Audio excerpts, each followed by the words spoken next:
I want to tell a joke this morning. Something to lighten the mood, to brighten our hearts, something to just shake off this wet, sticky feeling, as if half our country hadn't just deliberately stepped in dog poop. Anyway, the other day, I remembered this old joke I first heard on a TV show called The West Wing. I've shared it before, but it still seems to fit. It fits my mood. It goes like this. This guy's walking down the street when he falls in a hole. The walls are so steep he can't get out. A doctor passes by and the guy shouts up, "Hey, you, can you help me out?" The doctor writes a prescription, throws it down the hole, and moves on. Then a priest comes along and the guy shouts up, "Father, I'm down in this hole, can you help me out?" The priest writes out a prayer, throws it down the hole, and moves on. Then a friend walks by. "Hey, Joe, it's me. Can you help me out?" And the friend jumps in the hole. Our guy says, "Are you stupid? Now we're both down here." And our friend says, "Yeah, but I've been down here before, and I know the way out."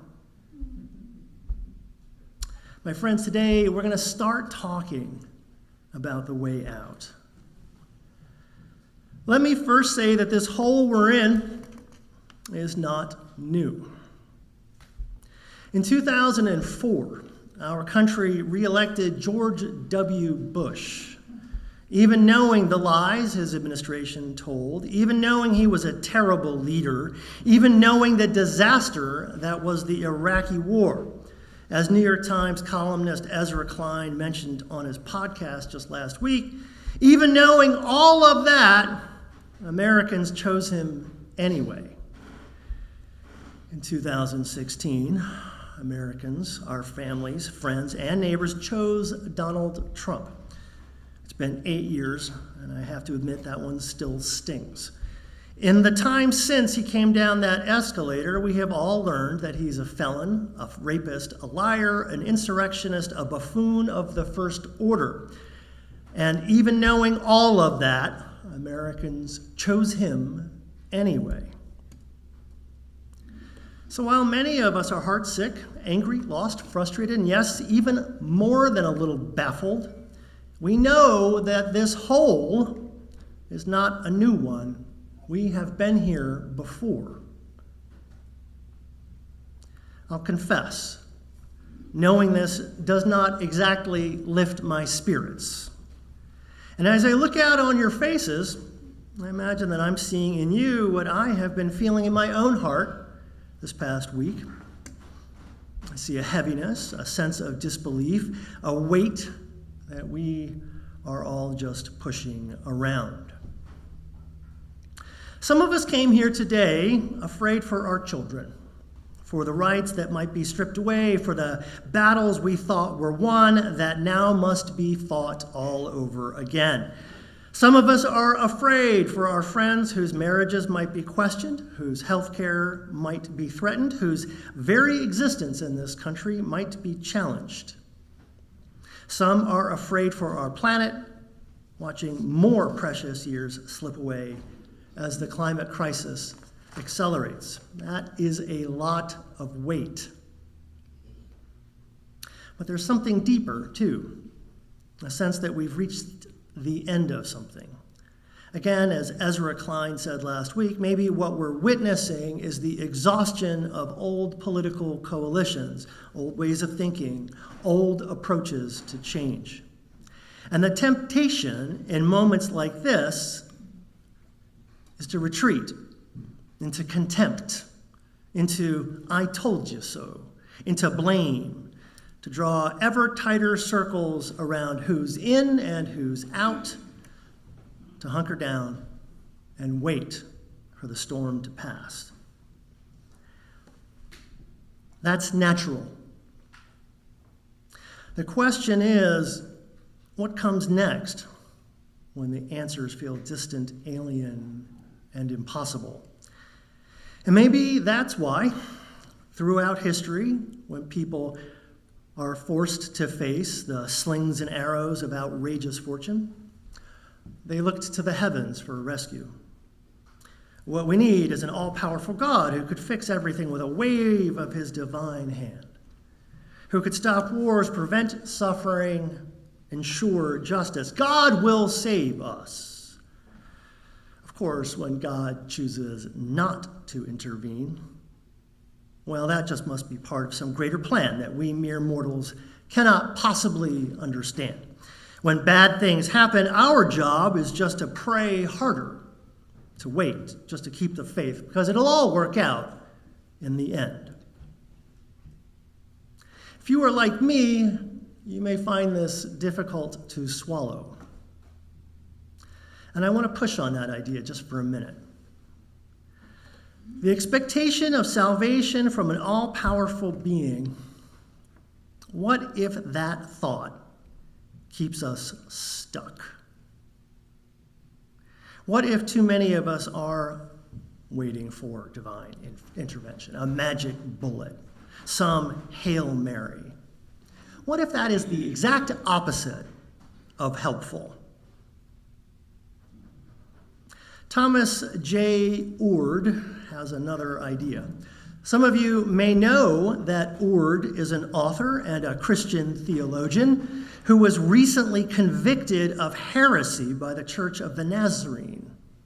Now, here at the House of Blasphemy and Deceit, which is what a recent Yelp reviewer called Unitarian Universalism, we take heresy very seriously, usually with popcorn and great enthusiasm. Anyway, the deeply offensive book in question is titled God Can't. I want to talk briefly about it because he offers us a radically different way of thinking about all of this. Now, most Christian writers start with the idea of an all-powerful God who could prevent suffering, but for some reason chooses not to. These thinkers tie themselves in knots, trying to explain why a good, just, and loving God would allow children to suffer, would allow fascism to rise, would allow a planet to burn. Oord's radical idea is that the divine force, what we might call God or love or spirit, does not operate on the world through control or force because it can't. Not won't, can't. Why can't? Well, the way I understand Oord is this. God can't because God is love. And whatever else love is, it's the opposite of force, arm-twisting, blackmail, or threat. If that's what Oord calls this, that is what Oord calls the uncontrolling love of God. And that's the first idea. The second idea is a bit more abstract. The way I understand it is that love is a feature of relationship. We can imagine ourselves as the total of a web of relationships. Very much like our seventh principle, we are part of an interdependent web of all existence, one built up out of the infinite little threads that run through every person and every decision we make, the countless small choices that tie us all together and weave us not only into history, but also into our collective aspirations, hopes, and dreams for the future. In that web, God as love guides choice, but does not determine the choices made. God as love invites, it urges, it suggests, it woos. It inspires us to do better, to become better. God as love is a constant companion, the wink and the whisper, encouraging us to reach out just a little farther, just a little harder toward the good, the right, and the just. God as love is the persistent, insistent, endless invitation to make better choices, to be better people, to become more worthy of our aspirations, to bring those aspirations into being. And this, Oord calls the relentless love of God. Uncontrolling love, relentless love. It's evocative, It's evocative, but it does give up something important that many people will find important. And this is probably what got Ord in trouble. Because if he's right, then not only is God not all-powerful, he's not even all that convincing, because clearly we are stubborn, stupid, and ornery. And we can and too often do ignore the divine voice, and then we make some astonishingly dumb choices. But think about that for a moment. I mean, what if? What if the power that bends the moral arc of the universe towards justice isn't some distant force that could fix everything but chooses not to? What if it's more like that friend from the West Wing joke? The one that knows the only way to help a friend out of a hole is to jump down into that hole with her. If Ord is right, praying for intervention or waiting on perfect solutions, whether divine or political, isn't just futile. It's missing the point entirely. Salvation, the kingdom of God, the beloved community, whatever you want to call it, will not and cannot arrive from on high. God can't make the world better, not by himself. To do that, God needs you and me and all of us together. Because in this calculus, in this world, our choices matter, perhaps almost impossibly so. It also means that the future, whatever it may be, is not set. The future is something we, humanity and God, we must wrestle it out of the past. The future is something we must make and do that together. Of course, this does mean that the present we're now in is something we are responsible for. We did this. It was our bad choices that got us to now. Just as our better choices will take us into the only tomorrow we will ever see. Our choices, our work, our hands, our future emerges from our relentless, never-ending labor. If that feels daunting, it is. It reminds me of a very old story, one you may have heard of, the myth of Sisyphus. Stories say that Sisyphus managed to cheat Hades, the god of the underworld, and his prize was to live not one but 2 complete lifetimes. When he finally did arrive in the great hereafter, Hades was still not amused. For his audacity, Sisyphus was condemned to push a boulder up a mountain every morning, only to watch it roll down again every evening. For centuries, this story was considered to be the ultimate punishment, endless, pointless labor. But today, I want to ask something. What if, like Ord tells us about how we've misunderstood the nature of divine power, what if we've been misreading the story all along? What if, in giving Sisyphus a task that could never be finished, the gods actually accidentally gave him something incredibly empowering? The opportunity to choose meaning every single day.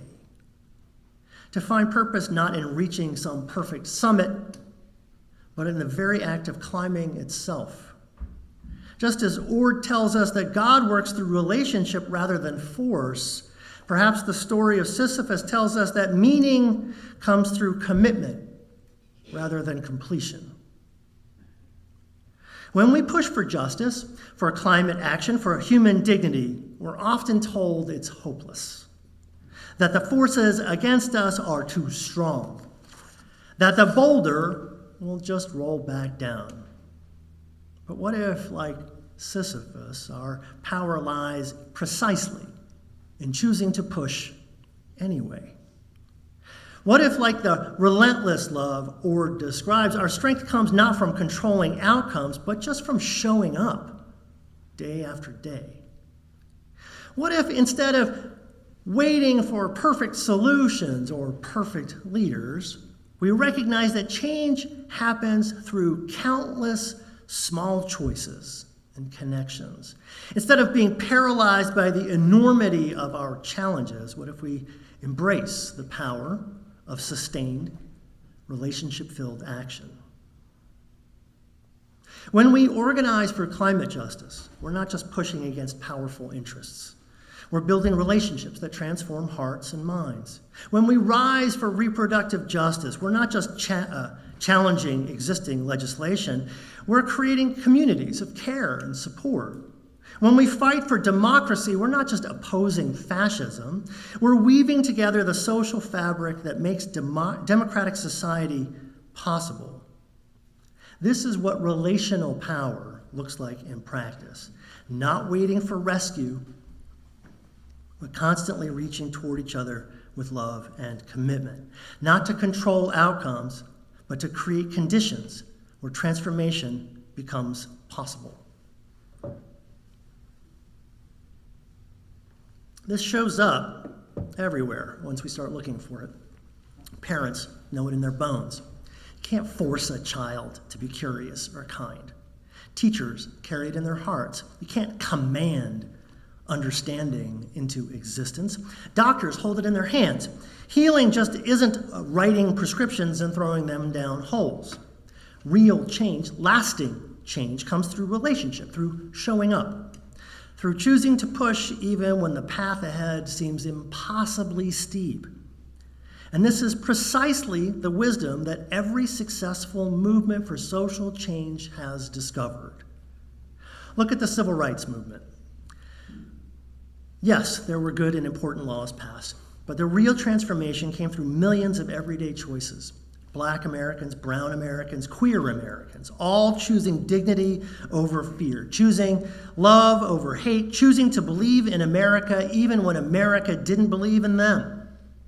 Each sit-in, each boycott, each parade, each quiet act of courage showed what was possible until possibility became reality.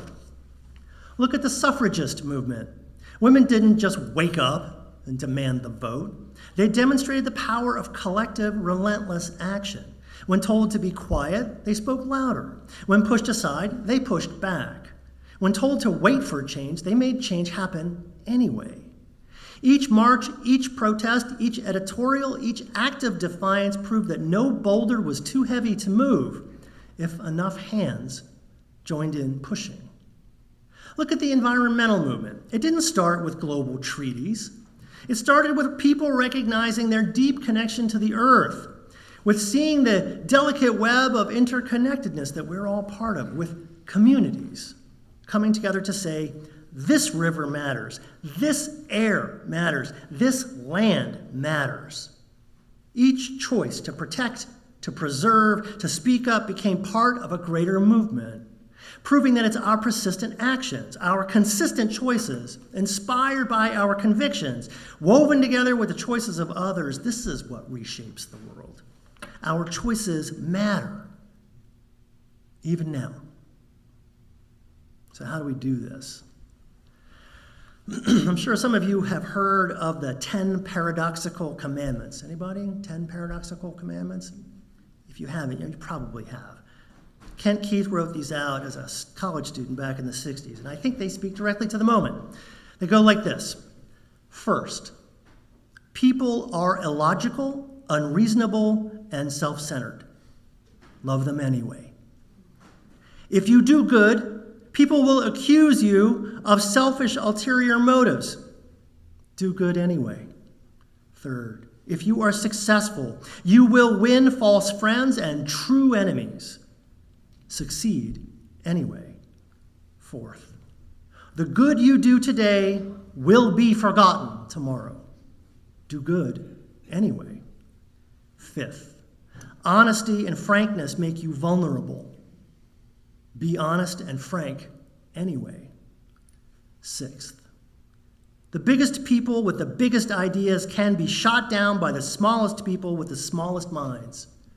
Think big anyway. Seventh, people favor underdogs but follow only top dogs. Fight for an underdog anyway. Eighth, What you spend years building may be destroyed overnight. Build anyway. 9th, people really need help, but may attack you if you do help them. Help people anyway. And lastly, 10th, give the world the best you have, and you'll get kicked in the teeth. Give the world the best you have anyway. The paradoxical commandments, love anyway, is what relational power looks like in practice. It's not naive. It's not easy. It's clear-eyed about the work that's ahead. And there is a lot of work ahead because, my friends, the truth is we are in a hole. There is no use denying it or sugarcoating it. But I want you to look around the room. Really look.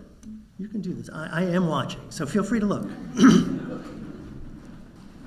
If you take nothing else away from you from this morning, know that you are not alone. And know that there are millions more of us all across the nation. Collectively, we have the wisdom of having been in this hole before. And most importantly, we have this profound truth. We know that the way out isn't a rescue from above, some magical recount, some secret electoral key we have yet to discover. The way out is relationship and reaching toward each other again and again with love and relentless hope, because the future isn't something that happens to us. The future is something we create day by day, choice by choice, action by action, invitation by invitation, connection by connection. But to create the future we dream of, we need you. We need your voice, speaking truth when lies are easy. We need your heart staying open when fear says retreat. We need your hands even when others say give up.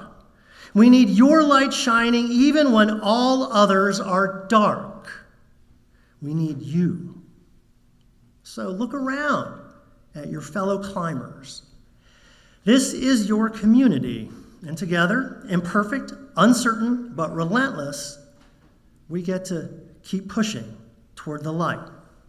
Not because it's easy, but because it is who we are.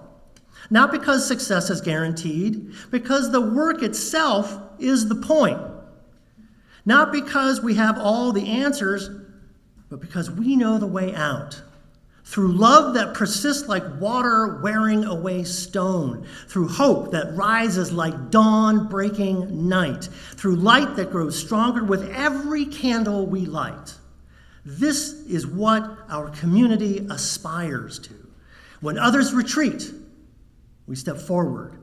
When others close their doors, we open ours wider. When others look away, we bear witness. When others whisper lies, we shout the truth. Even knowing that setbacks are inevitable, we are the people who keep pushing rocks up mountains. We are the people who take joy in that work because we know that every mountain summit reached reveals another peak still to climb. Onward, upward, forever. That is who we are. We are the ones who show up when others walk away. We are the ones who build while others tear down. We are the ones who kindle lights while others curse the darkness. We are the ones who will reach out while others pull back. We are the ones who choose hope even when the whole world embraces fear. We are the ones who honor history when others try to erase it. We are the ones who imagine better worlds while others accept a broken present. We are the ones who keep singing when all other voices have gone silent. That is who we are today, yesterday, and through all the tomorrows that come. With love and defiance, this is our work, and we will do it anyway. Amen. Visit us at uusg.org.